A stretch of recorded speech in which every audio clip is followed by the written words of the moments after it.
Hello everybody and welcome back to the channel. Today I am going to be starting tomatoes. So let's go through my nightshade container and pull out the tomatoes. Underneath all my peppers I have I have a lot of peppers.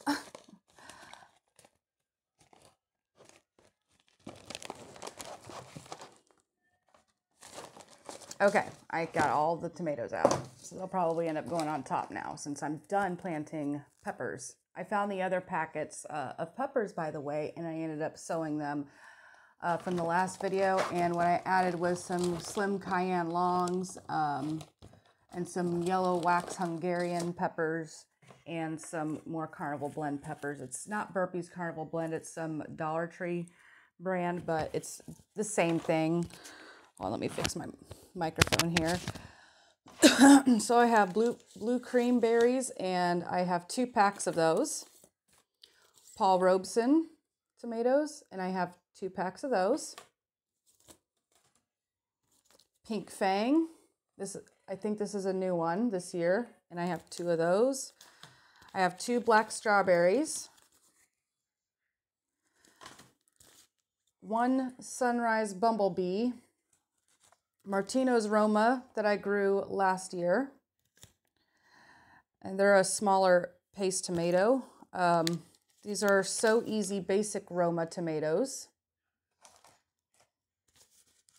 I have Cherry Baby Hybrid still from last year that was given to me from Beam Me Up Mr. Scott. Wild Boar Farms Berkey Pink Dye, and I really liked that tomato. It's a slicer. It's really cool. That's also from Beam Me Up Mr. Scott. Tomato Steak Sandwich Hybrid. I believe I got that from Blackberry Rock Homestead. All 3 of these. Big Daddy Hybrid. And Rutgers Tomato. And I want to grow 2 cattle panels full of tomatoes this year since I am growing for 2 families. And I need more paste tomatoes than I do anything else. So I'm going to go ahead and start with the Pink Fangs and also as well some of the Romas and probably these Rutgers, Paul Robeson, and the Berkey Pink Tie-Dye. I couldn't find any more of my white tomatoes that I grew last year that I was interested in growing again, but yeah.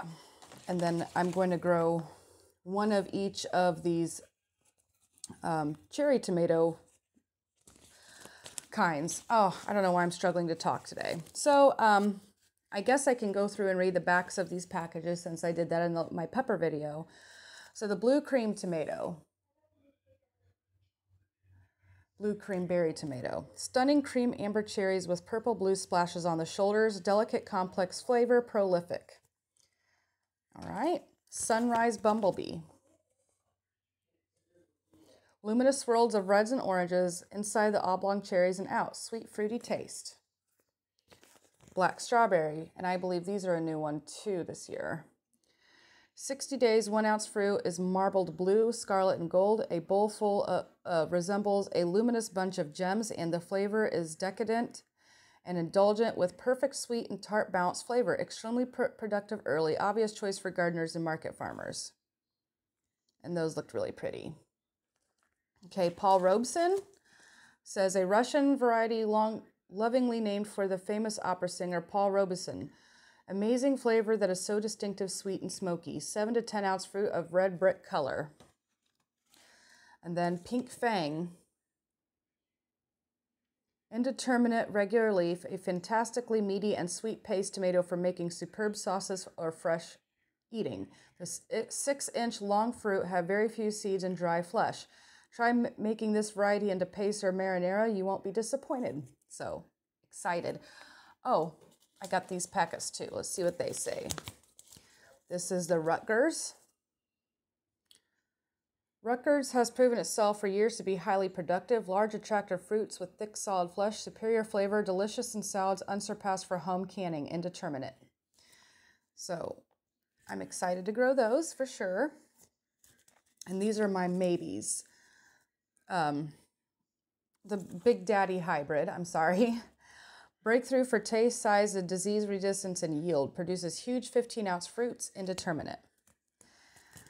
Okay, tomato steak sandwich. Loads of tasty, large 10-ounce luscious fruits are produced on bushy plants. Perfect slicer. Indeterminate. Okay, and then I don't have planting information for the Berkey pink tie-dye, but if you look at some of my gardening videos from last year, you will be able to see the tomatoes on there. So I've got my trusty Sharpie. I'll put my maybes over there. My cups already made up. My potting soil already made up, and it is the Miracle Grow Pro Organics and a mixture of that and some potting soil from the Dollar Tree.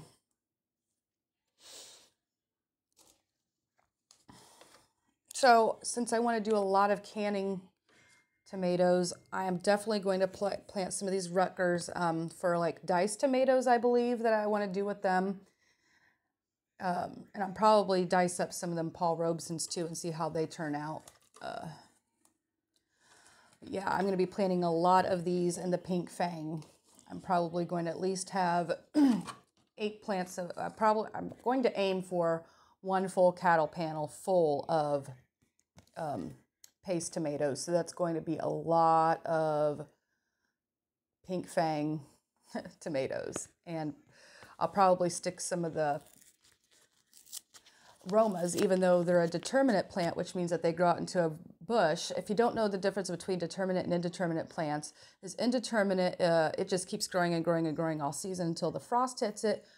Determinate plants are your bush style that you see a lot of people cage up. They basically put off a lot of their fruit at once and then slow way down, if not stop. The indeterminate plants, the preferred way to grow them is to prune them to 1 vine growing up. And I do have videos from last year on my cattle panel trellises that show my indeterminate tomatoes. And then I also have the Romas planted, both the Martino's Roma and the regular Roma. And I tried to cage them up, and my cages didn't work very well, so they just kind of flopped everywhere. But they still produced, so that wasn't an issue.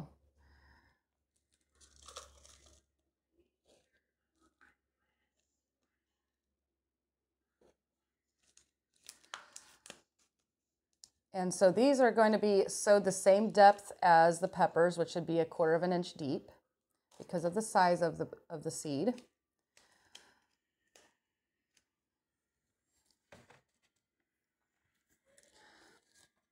So Rutgers. I want to grow 2 plants per cup, and I'm going to start 3 of these Rutgers tomatoes because I believe they're determinate. I believe Rutgers is oh, it does say indeterminate. Okay.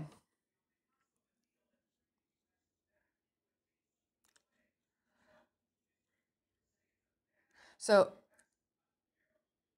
I'm going to go ahead and write an I underneath it, and I'll know what that means. It just stands for indeterminate, and then I'll put a D for the determinate. Even though I know Romas are determinate, you know, I might forget about what those Rutgers are again since this is my first time growing them.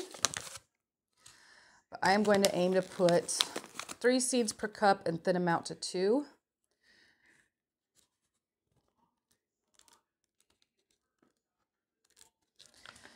Okay, these are itty bitty seeds. So I'll just sprinkle the soil on top of those.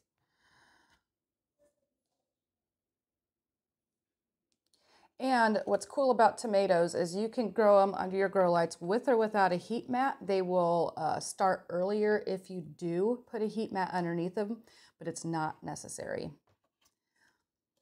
So I'm going to start 3 cups of these.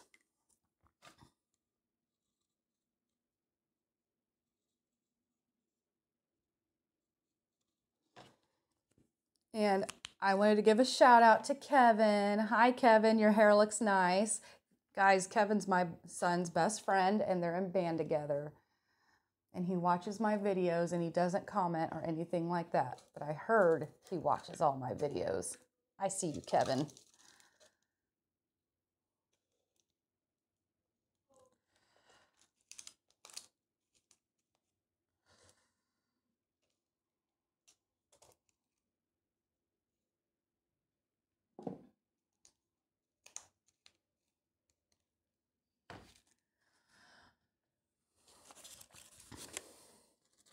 So I won't bore you with all of this labeling and planting and stuff, and I'll get back to you when I'm throwing them underneath the grow light. I forgot to bring up another valid point, so I lied about I'll see you when I throw you underneath these grow lights. The difference between a paste tomato and a slicer tomato is paste tomatoes have less liquid and seeds in them. Sometimes not even less seeds, just definitely less liquid, but a lot of them do have less seeds.